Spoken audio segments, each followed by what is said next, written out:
In a recent video blog, I talked about the broad range of board games that are available for modern players.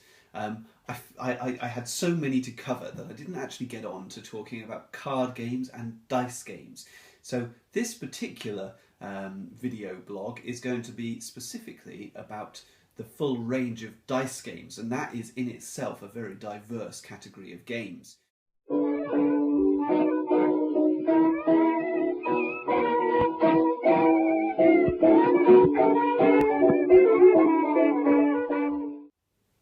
When we look back to days gone by and the sort of games we used to play as children, and certainly the sort of games that people still buy from Toys R Us and the various different toy shops and mass market stores now, those games will often feature rolling a dice in order to move a number of spaces around a board when we think about things like Monopoly and Cluedo or Game of Life. These games always involve that roll and move mechanic. That has become very outdated in recent years, to the point where now it's almost extinct, but a few games still hang on to that type of mechanic. Formula D is really the epitome of roll and move games in the modern era. Now, this game itself is not actually a very new game. It's been around for a long time, but it still has a hold in the current sort of market. It's still recognised as a quality game, and it's because of the ingenious way that it implements that roll and move system. In fact, there's no other game quite like it. This is a racing car game, so we have Formula One racing cars moving around the track, and the way that they move is as with any sort of roll and move game. We roll dice in order to move around the track. Now, we start off by rolling a four-sided dice, which allows us to only move one or two spaces depending on what we roll. So that is our first gear. So here's our gearbox. We're in first gear, we're rolling the yellow dice. When I step up into second gear, I'm going to be going faster, so I'm going to be rolling the orange dice, which has numbers between 2 to 4 on it. When I go up to the next, to third gear, then I'm going to be rolling the red dice, which is 8-sided, and then up to the 12-sided dice here. And then we go on up to the 20-sided dice, and eventually, when I'm in sixth gear, I'm going to be rolling a 30-sided dice. Once I'm into sixth gear. So this is the 30-sided dice, by which point I'll be flying around the track. There's a push your luck aspect though, because if you go around the corners too fast, you're going to crash. So you have to moderate your speed using these gear sticks. It's an ingenious system and a lot of fun. Marrakesh is perhaps a much simpler implementation of that roll and move system, much more sort of child-friendly, family-friendly than Formula D, although that is not in itself a complicated game. So in Marrakesh, we're using this big chunky dice with essentially numbers on it, although they're these Moroccan symbols. And we roll the dice, and then depending on what we've rolled, we can move this chap here that many spaces. So 1, 2, 3 spaces, and all the time that he's moving, he's leaving behind him these little rugs that eventually will sort of populate the board. So if we roll again, he goes here, and then he might leave another rug, and depending on the players, the different colours are laid down. When he lands on these rugs, other players are going to score points. So as the board becomes filled up, then rolling this dice is potentially perilous, because he might land on a rug of your opponent's colour, which means you've got to give them money. As a sort of descendant of the roll and move games of the past, modern games have sometimes used a random number generator. So essentially it's like a roll and move. We roll a dice, and then depending on what is rolled on that single dice, then certain things might happen. Now, this is still a slightly unusual aspect in modern board games, but it is it was used in Settlers of Catan, which was perhaps the most significant Euro game that really sparked this whole new wave of modern board games. So that, as a transition from the games of the past with the roll and move mechanics, the very related, similar idea of rolling a dice as a random number generator to then sort of generate information that drives the game built around it.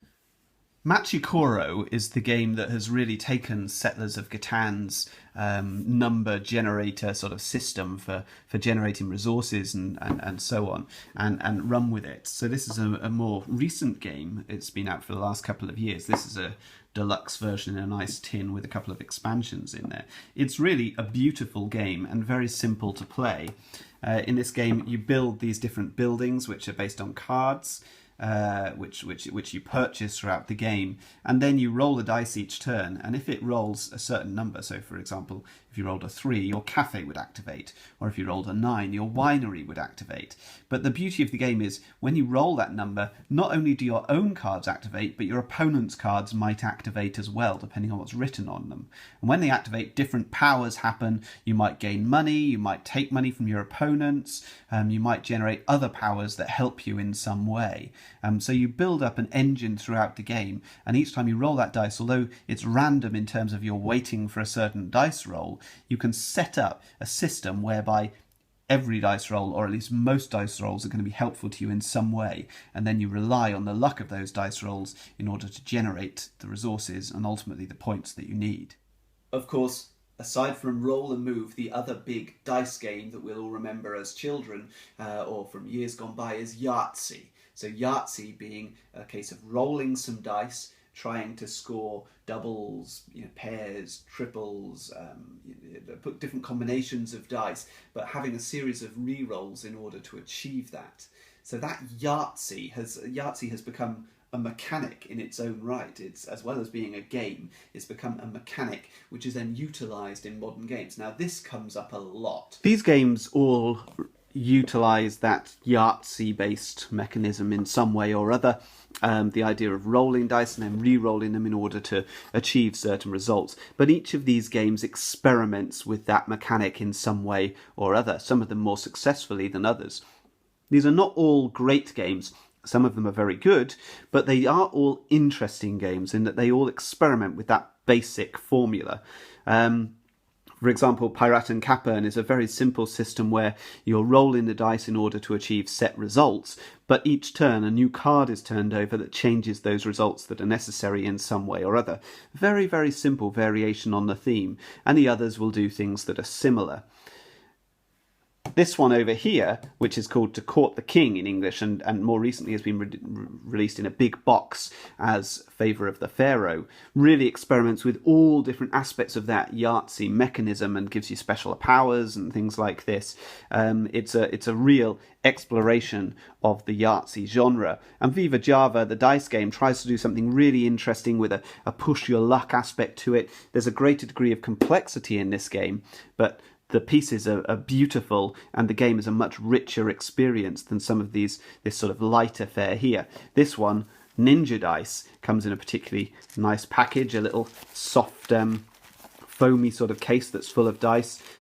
Often these games are played turn by turn. Each player will take their turn and they might have several re-rolls. So with a large number of players, turns can really drag. So it's nice when a game introduces an aspect of sort of interaction, of players being involved when it's not their turn. And Werfel Bonanza is a particularly good example of that. All players need to watch the dice results because everybody can benefit from the dice results that one player rolls, not just the player that's rolling them himself. The next biggest group of dice games, often using that Yahtzee-style roll and re-roll mechanic, are the take-that games. So when we talk about take-that games, amongst the board games, that's often part of the so-called Ameritrash genre. Heavy conflict, attacking other players, so my actions benefit me, but they also harm the other players, and I take great enjoyment in that. That's the idea of the take-that genre. Several of the dice games fall into that genre. They may use the Yahtzee mechanic, they may not, but specifically my dice roll is to attack you as the opponent. In these games, players' dice results might directly attack an opponent and take what they've sort of been gathering. So for example, King's Gold, a very simple example in this sort of genre. Part of the attraction of this game, perhaps the most significant thing of all, is the beautiful engraved images on the dice. Really thick, large, chunky dice, and then these fantastic sort of coins, these gold coins, and that's all the components in the game. But the game is largely about rolling certain results on these dice in order to take coins, to steal them from your opponents, to steal them from the bank, to return them to the bank, and you know, and manipulating the position of these coins. It's a sort of mean but very quick and a lot of fun game. Very, very simple, and a sort of beautiful production from Blue Orange. Heckmech, this is Heckmech Extra Worm because this is the expansion set. But Heckmech uses these nice little sort of bakelite tiles with pictures of worms on them, and the dice have worms on as well. And you roll in the dice in order to claim worms from a sort of barbecue grill of pieces. This is one of the sort of classics in the genre, a Reiner Knizia game. It's a fantastic game. You can't go wrong with this. I mean, this epitomises dice games really, and how far they've sort of come in using that sort of. It does use Yahtzee-like mechanisms of rolls and re-rolls, but there's something more mathematical about it. There's still a lot of randomness in it. It's still a very light game, but it's something that feels more substantial, and it's a beautiful production as well. Sushi Sok in Gokkelwok is almost a sort of sequel, really, I suppose. It certainly comes from the same sort of world as Heckmech. Heckmech is also known as Picomino in the sort of English-speaking countries. But again, this has these bakelite tiles, and it's a game about chickens and sushi. This one perhaps is even more even more about stealing things off your opponents and attacking your opponent's pieces, but again, works brilliantly. A lot of the Yahtzee type dice games will utilise a system where when I roll a certain result, I'll mark that off on a sheet of paper, and then on future turns I'll be looking for a different result. The overall game being trying to fulfil all the different boxes on my sheet of paper in order to show that I've rolled all of those different results throughout the course of the game. So this features in games like Quicks was a very popular recent one. But there are many, many games that fall into this genre, and Yahtzee itself is an example of that type of game. In Einfach Tierisch, each player will take the role of one of these creatures along the top here. So I've chosen to take the role of the mouse. So I've circled the mouse here, and I've crossed off that line because I can't score points in that line. What I'm trying to do is score crosses in all 5 boxes of any one of the other creatures. And the other players each have their own score sheet, and they'll be trying to do the same thing. So what I do on my turn is I take these 6 dice here, and I roll them. Now I have to do this 3 times throughout my turn, and on one of those rolls I must keep 1 dice, on another roll I keep 2 dice, and on another roll I keep 3 dice. So in this instance I'm going to keep a single mouse, so that's my 1 dice that I've kept. I now roll again, and I must keep 2 of these results. Now I'm trying to avoid these policemen, because if I end up with 2 policemen at the end of the round, then my round doesn't count. So I'm going to keep the 2 mice, because remember, I am the mouse character. Now my final roll, I'm going to have to keep all 3 of these, and there we are. I've got a mouse, and I've got a dog, and I have a policeman. What happens here is whatever I've rolled the most of, that player is going to score. So in this instance, that happens to be me. So I'm going to score, and I'm scoring 1 dog. I don't score anything for a policeman. So I'll cross off 1 dog. And then it goes on. Now, if I'd rolled, a majority of someone else's symbol, then they would score even though it was my turn. In Roman poker, there will be a score pad like this, and you put your player's initials in the top here. Each player is trying to fill up the entire row with scores, and the scores have to go in increasing number order, so starting from the lowest going down to the highest. And you can position your score in any of these rows on your own individual turn. What you're doing on your turn is rolling one of these Roman numeral dice. So here I've rolled an I, and then I can roll again another one. And each time, all I need to make sure is that I can arrange what I've rolled into a valid Roman numeral. So II is valid. So XII, we're now at 12. That's a valid Roman numeral. So let's keep rolling. XIII, so we're now at 13. Let's keep going. That's 23. And let's roll again. X, I. Now that is not a valid Roman numeral because that would have to be a 4, would be IV. So I've gone bust by rolling that. I've pushed my luck too far. I could have stopped and just taken that 23, in which case I would have entered it into one of these panels. Now where to enter it is the real trick, because it's got to be in ascending order. So if I put it here, then I can no longer place anything between 7 and 23, or in fact anything lower than 23 I wouldn't be able to place on this chart. So there's careful positioning that needs to take place. Once an entire row has been filled up by one player, all players add up their points and the person with the most points is the winner. But there are also action cards that change certain aspects of play throughout the game. So you can alter your dice rolls using these action cards. St. Malo takes this mechanism one step further. In this game, which is slightly more complex, each player has their own city board, which they use a sort of dry wipe marker to write on. So this can be wiped clean at the end of each game. And we're rolling dice to build walls, to build churches and houses and gather resources and defend against incoming pirates. It's a sort of Euro resource management game with Yahtzee in there and this sort of erasable game board. It's simple to play, quite quick to play, a very enjoyable game, but with slightly more depth than the other games that I've just shown you within this genre. Of course, dice games aren't always small games. There are some quite significant, large, sort of boxed games which are also dice games. So within the worker placement genre of Euro games, which is a genre of games where you place pieces onto the board in order to gather certain resources, there is a subsection called dice placement games. So in dice placement games, you'll place a dice onto the board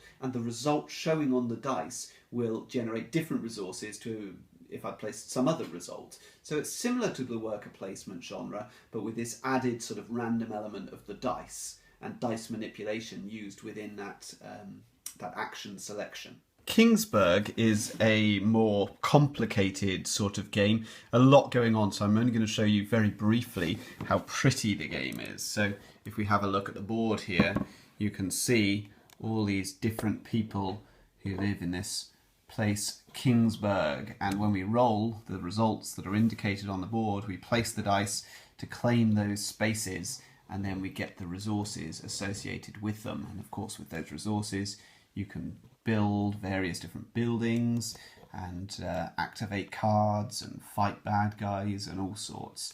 So this is an example of the dice placement genre.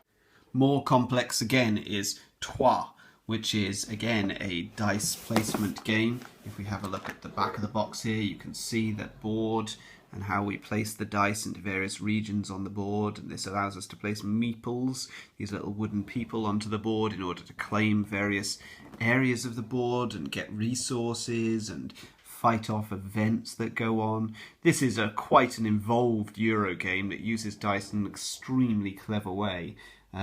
So it's a hefty game, a sort of main event on game night, as opposed to a lot of these other dice games which are over in 10 minutes and basically serve as a sort of filler or entree to the later main course. Some dice games are not competitive at all. We talked about take that games earlier, but now there are also cooperative dice games. It seems to lend itself quite well to cooperative games, because cooperative games, you don't have an opponent. So if we have that random generator, which is the dice, that takes that's sort of an artificial intelligence. That takes the role of the opponent. We're playing against the dice, which means that the players can all be in it together, facing off against the sort of fiction provided by the game, generated by this AI, which is the dice. Pandemic the Cure is the dice game version of the very popular cooperative game Pandemic, and look at all the there's a ton of these. This is just a small selection of the beautiful custom dice that exist in this game. There's a big push your luck aspect. Again, we're trying to save the world from a spreading disease, and we're doing it cooperatively. It's a lovely game and equally as good as its board game alternate version. And in fact, I think this is in my eyes, this is a more entertaining game. Here we have D-Day dice, which is a cooperative game about advancing up the beaches. So we have a board like this, and we'll be rolling various different dice of different colours in order to gain soldiers, and then our dice here will move slowly up from the beginning from the beach and trying to go up and avoiding machine gun fire and so on as we attempt to get up to the bunker at the top here. So that's D-Day Dice, which is an excellent cooperative dice game with lots of different beaches and so lots of different missions of sort of varying difficulty levels. A smaller cooperative game is 8 Epics, which is by Catan, who is the chap who made Love Letter and all those other sort of lovely Japanese games. This comes in a tiny box. It has a few wooden dice like this, and the sort of classic Catan artwork that you see in all of his games like Chronicle and Love Letter and so on. And here we're rolling dice in order to activate these different characters to fight off a series of different battles and illnesses and diseases and sort of catastrophes that are sort of afflicting the universe. It's a very small game. These are all the cards that are in the game. So sort of a micro game of a cooperative dice game. The other category of big box dice games is the dice drafting games. Now this is where the dice rolling itself is not the most important bit in the game. The dice are all rolled and then players will draft these dice. Now that means they're going to select the dice from the central pool of rolled dice, and then depending on the dice that they've selected, certain things will happen. These are examples of dice drafting games, Castle Dice being what I classically think of as a dice drafting game. So here, this game, which comes in a ridiculously large box, has a massive number of dice in it, absolute ton of dice, and they've all got different resources printed on them. And so when you all players roll dice together, and then they each select these dice, which affects how many resources they've got to build buildings and gain special abilities.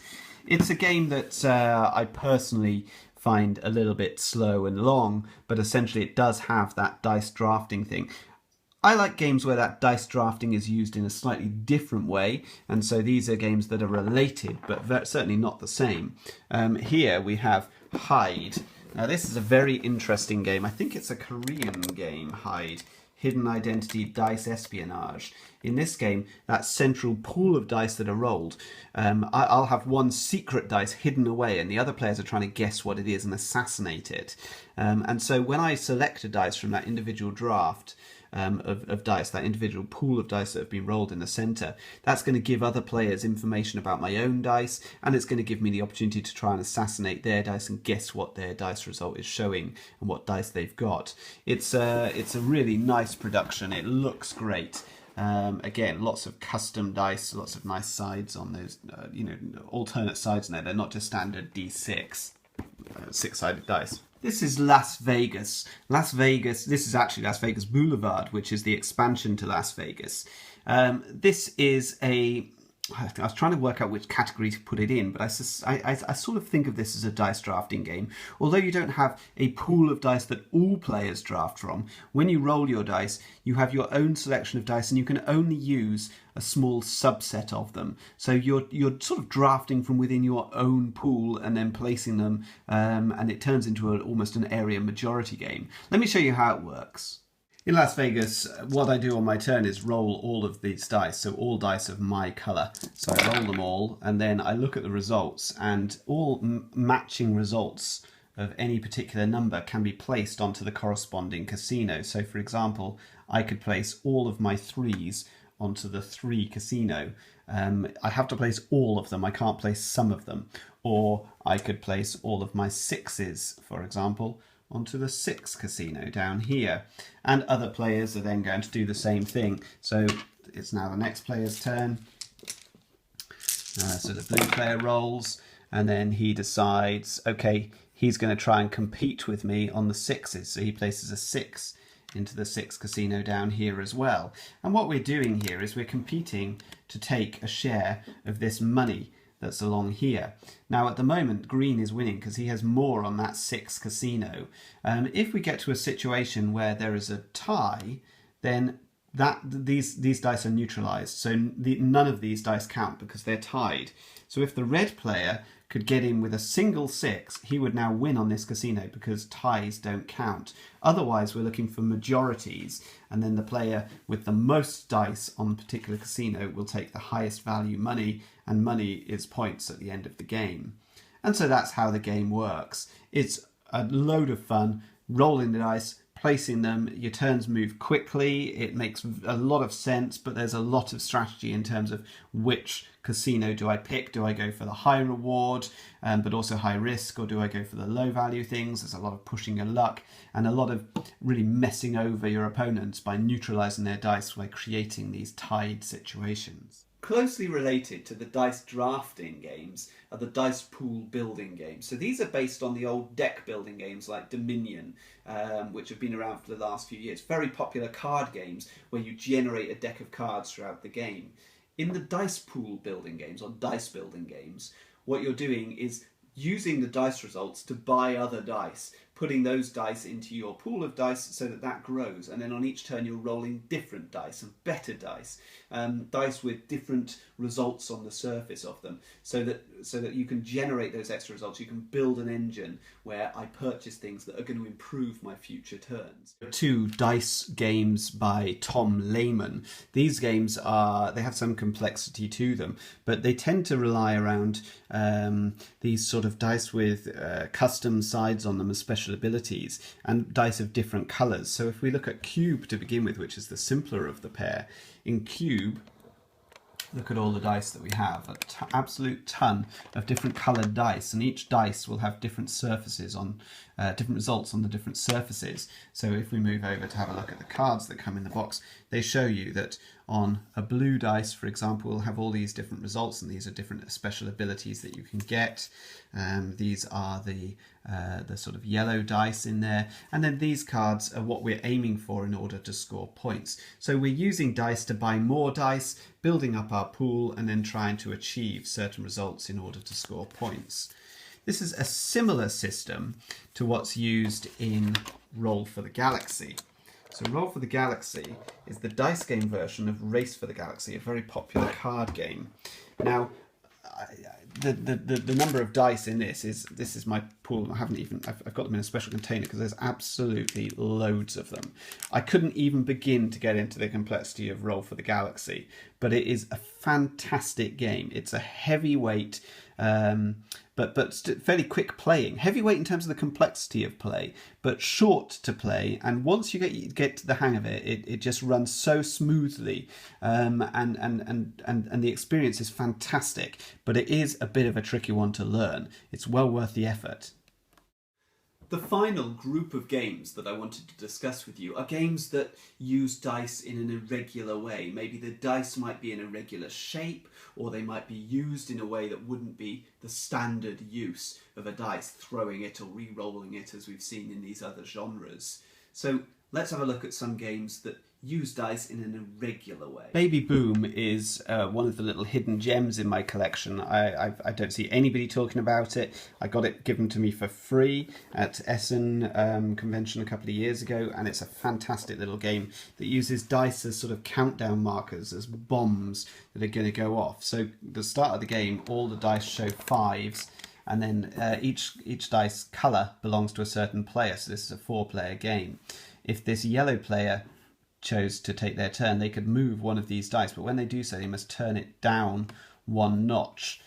So as dice move around the board, they're going to reduce like this, and so on, and then eventually we're going to have a situation where one of the dice is going to get down to 1, and then eventually to 0, and an explosion happens. Now this will take out all the dice in the same row and the same column. So when this dice explodes, it kills these 2 dice. And then this will continue. So say this one exploded, it would destroy these dice and these dice. And so the board gradually empties. It's a quick game, very, very strategic, in a sort of chess-like sort of manner, like an abstract game, but absolutely brilliant. Der große Wurf, in its English version, is called Strike, I don't know how easy that is to come by, but it has this fantastic little insert inside it. And this is not a game of skill, this is a game entirely of luck. There's very little skill. Well, in fact, there's no skill in it at all.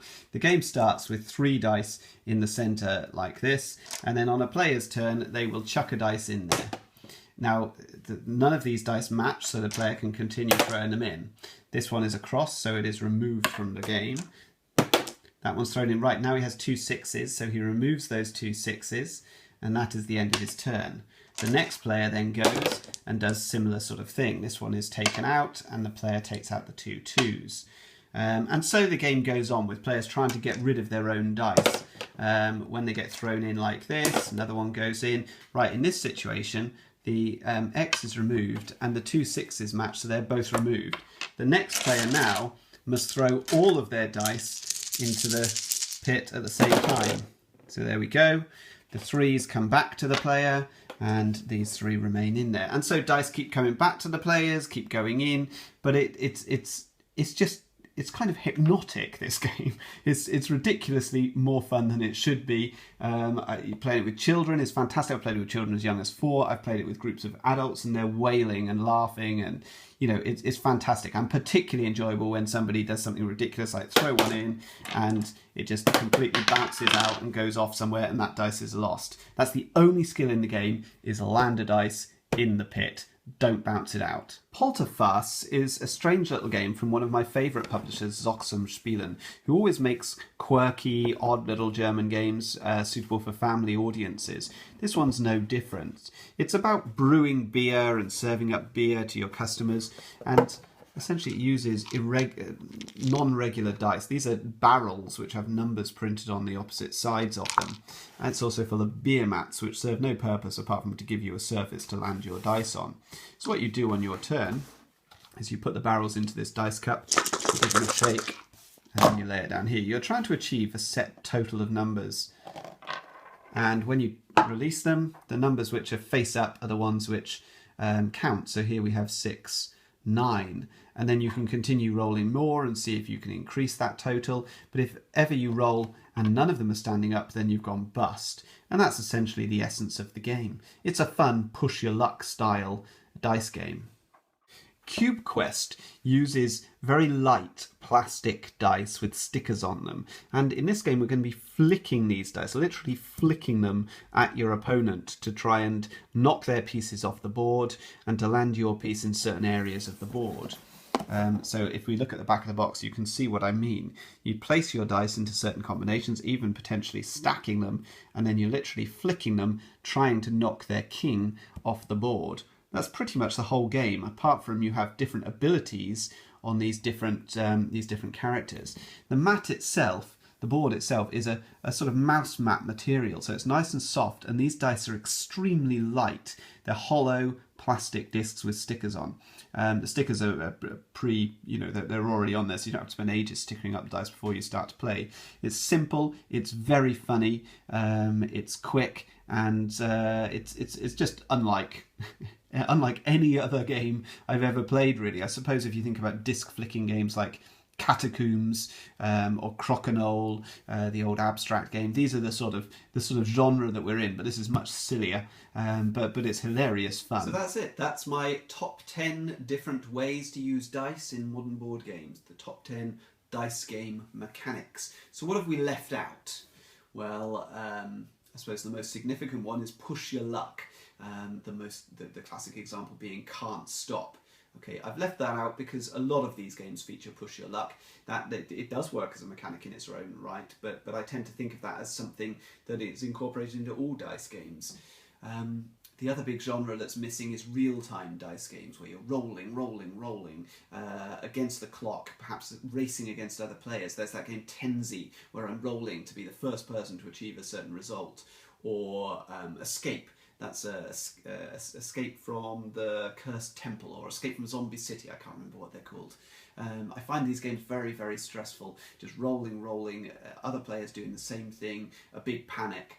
I don't find those particularly enjoyable. The other big game that I didn't mention was King of Tokyo and King of New York, its close relation, which are take-that games, but I don't particularly like those. I can't honestly tell you why. It's something about the production of them, or the theme, or the length of the game, but I find those games, I don't enjoy them very much, which is why they weren't mentioned, although they're clearly significant entries into the world of modern dice games. Anyway, I hope you found this list interesting, I hope you found it informative, and I hope you come back to see more of my video blogs. All the best.